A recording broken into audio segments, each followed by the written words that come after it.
Okay, woke up this morning to rain. We did not expect the rain, or at least I didn't expect it until tonight. So I was planning on planting some soybeans today, but nope, that's not going to happen. So just doing a little bit of video editing here. So the video you are about to see is not what I normally do. I was hauling fertilizer yesterday, and after making a few trips and sitting in traffic, I get frustrated with traffic. And so for you guys in the I states or in some of the bigger ag states, probably don't have to put up with this. So this is just my rant on traffic. It's a bit lengthy.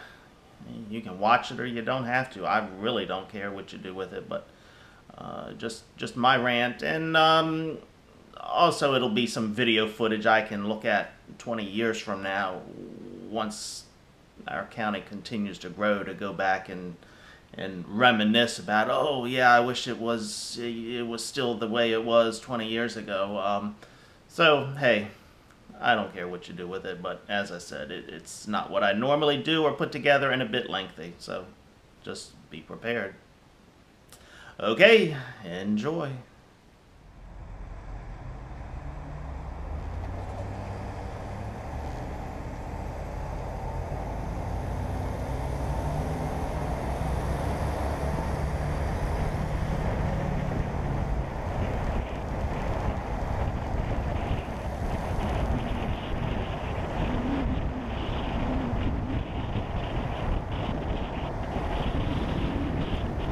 Living on a peninsula surrounded by water does have some disadvantages.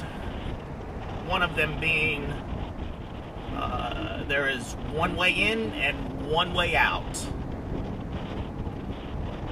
And our one way in and one way out involves a lot of traffic and traffic lights. Well, I guess if you want to get technical, there are two roads. The one road does split into two roads, so we do have two ways out. But either way, you do have to contend with traffic and getting through this mess.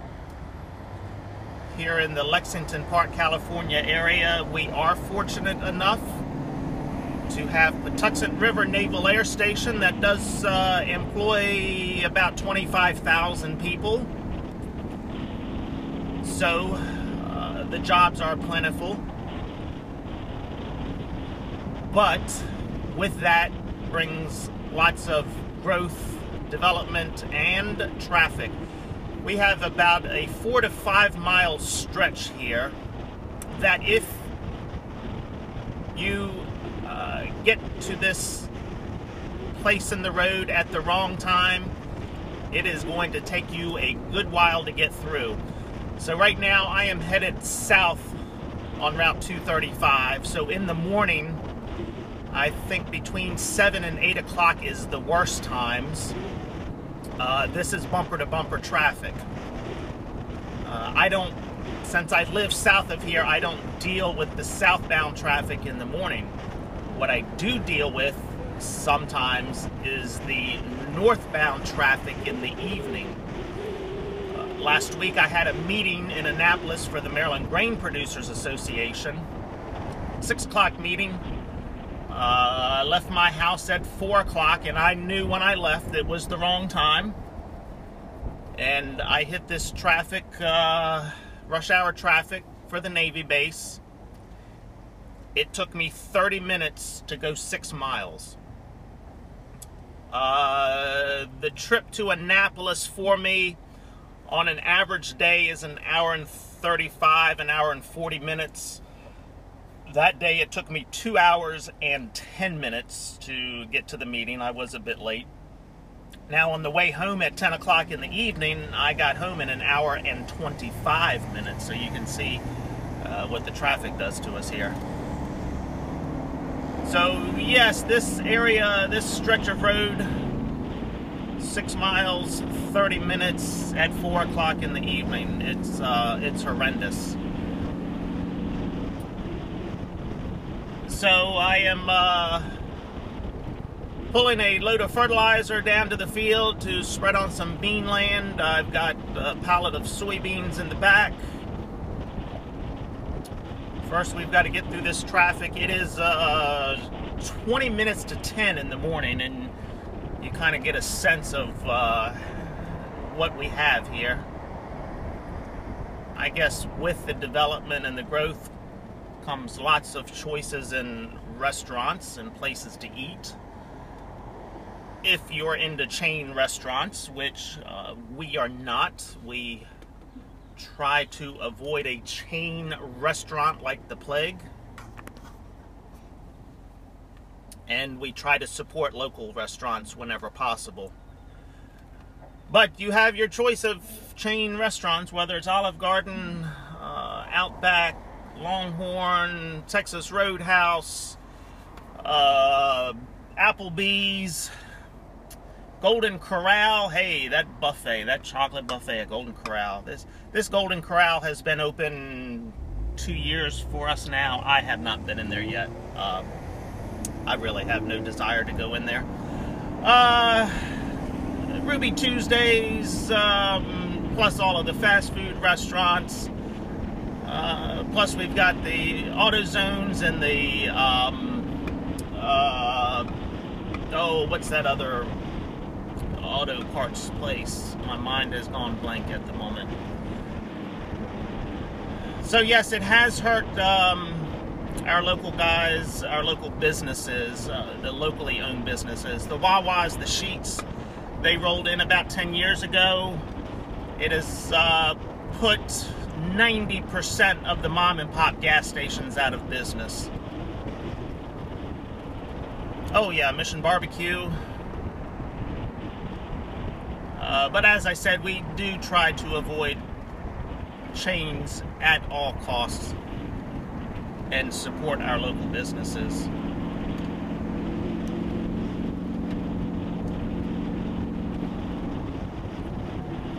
I'm not quite sure how many traffic lights there are here on this 4 to 5 mile stretch of road. It is plenty.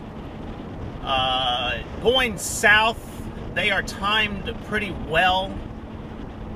Once you stop at the first one up at Route 4, you can, for the most part, if you maintain speed and the traffic is moving and it's not rush hour, you can go just about through all of them without stopping.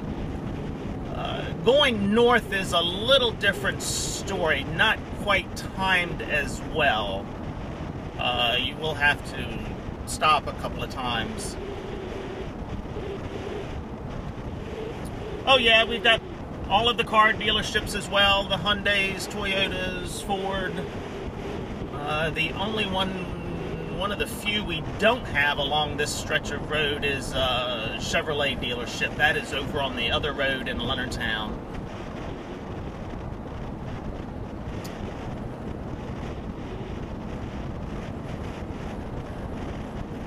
So, yeah, be careful what you wish for. I guess when you have a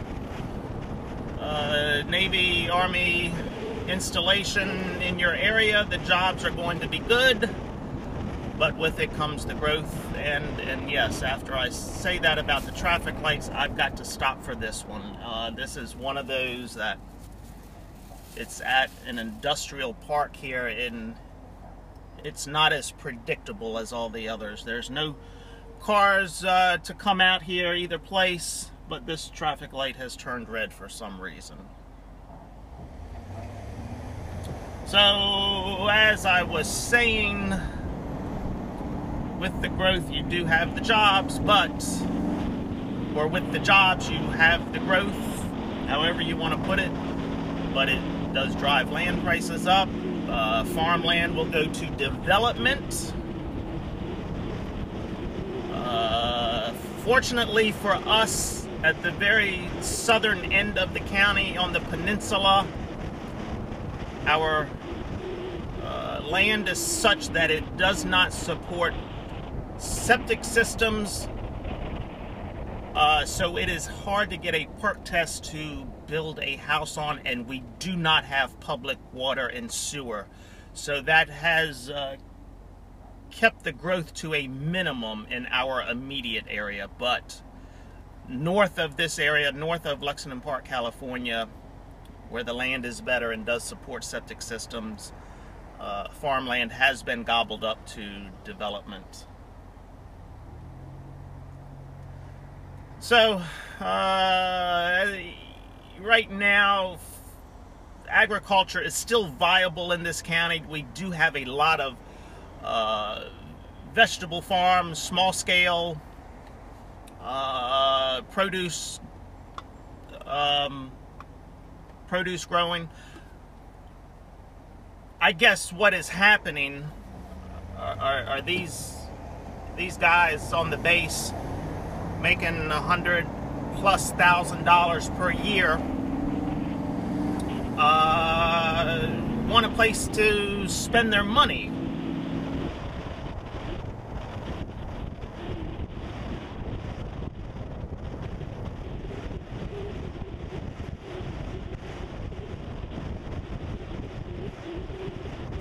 So they go out and buy these farmettes from 3 to 5 acres, 6, 7 acres, somewhere like that, and think they can make wine, grow some grapes and make wine, or grow some vegetables and sell at the local farmers market on the weekend.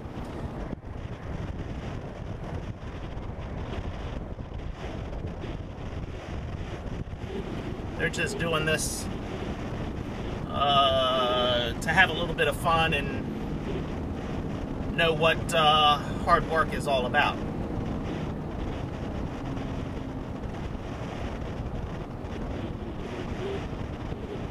So that's my story, and I am sticking to it. So let's get to the field here and spread some fertilizer so we can start planting some soybeans. Another beautiful day here in southern Maryland.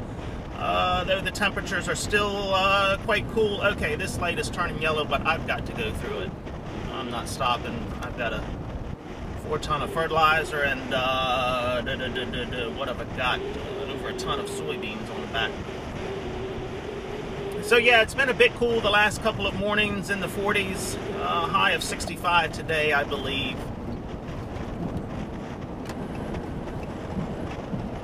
And only in the 60s the rest of the week, but it'll warm up eventually. Okay, stay tuned for more.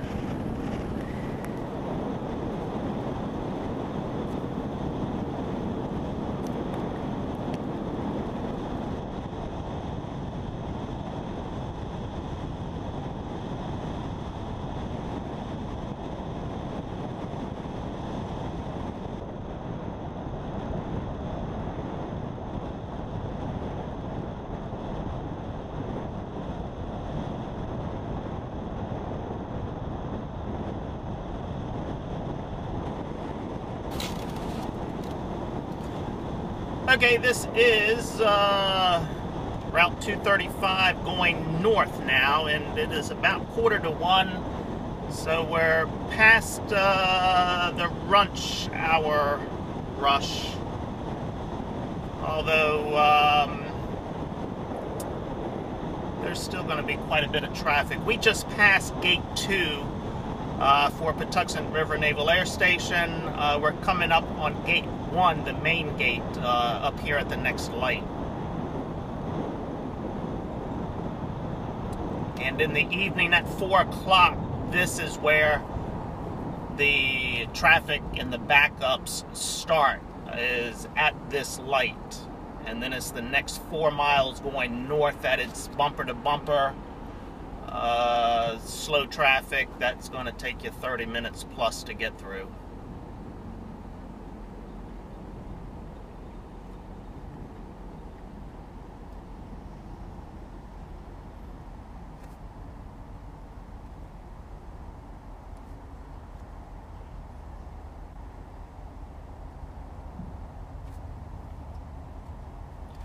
So I'm not sure if you saw that.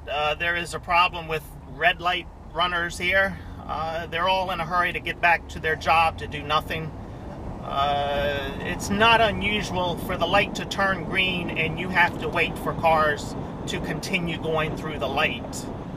I've seen as many as 4 or 5 cars go through. So if you are that first person at the light and it turns green, you better wait, you better be looking, because people will run a red light around here.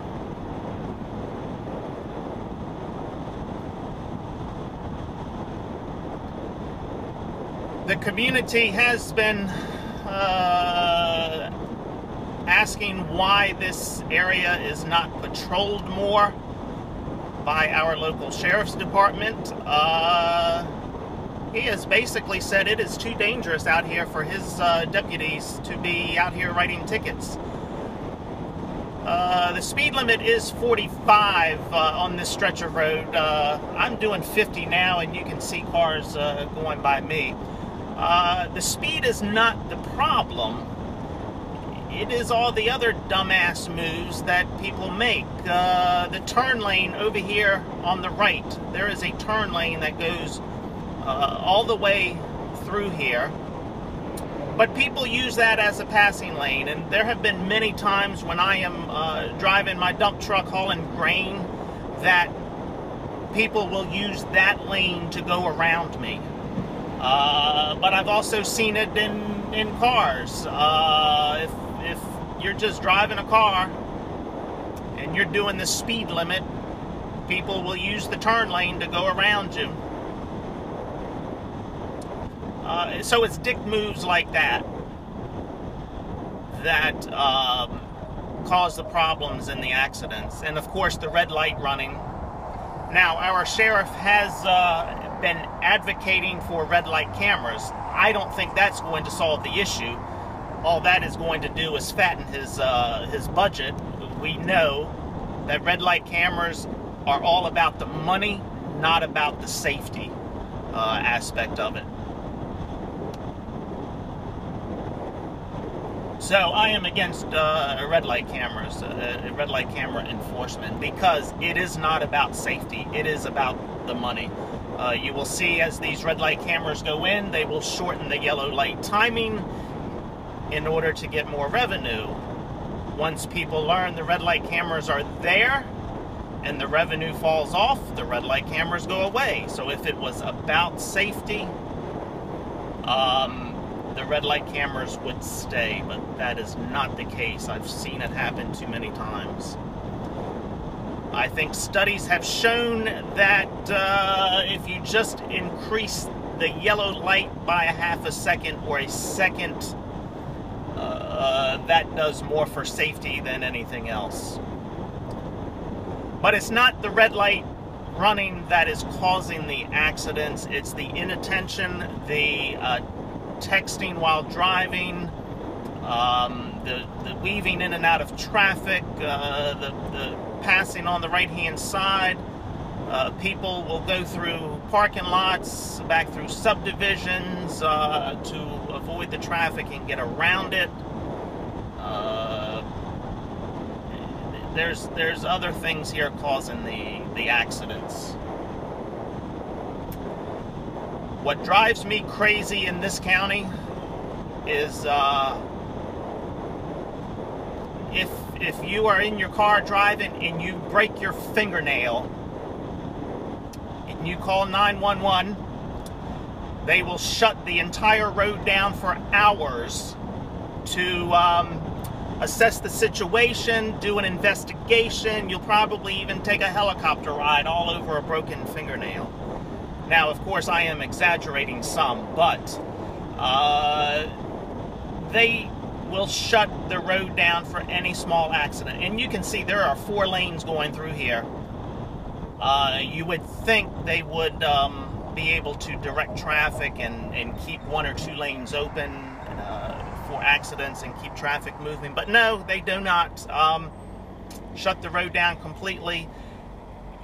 And with the amount of traffic on here and the one way in, one way out that I talked about earlier, that just creates huge bottlenecks.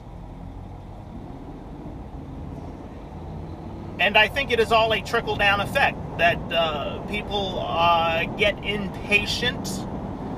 We know this is going to happen when an accident happens, that the traffic, hey, that is unusual to see cops on motorcycles in this county. We do not have many of them, but there's 2 of them there.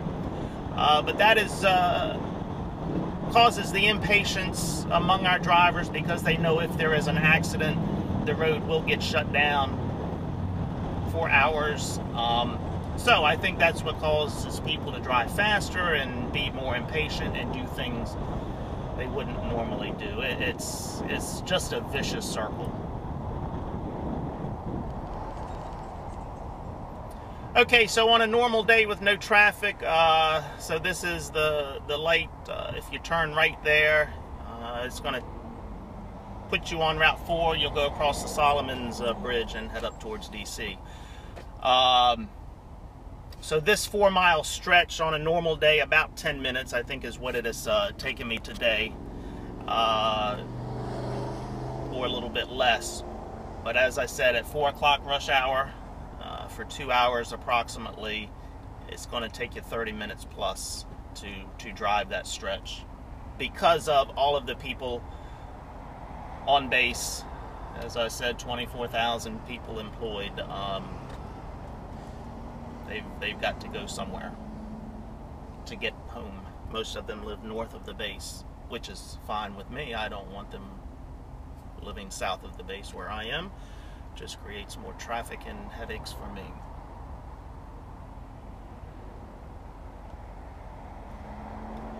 There are some guys that have to move farm equipment up and down this road. There is ag land on the Navy base. The last time I looked at it and considered putting a bid in on it, it was over 400 acres. The problem is the restrictions that you've got on it. A lot of small fields broken up. You're limited into what you can plant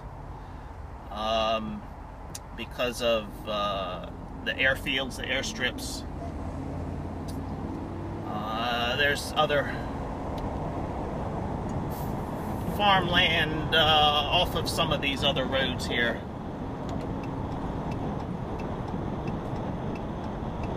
So yes, there are some guys that have to move farm equipment on these roads, but it's getting less and less because of development.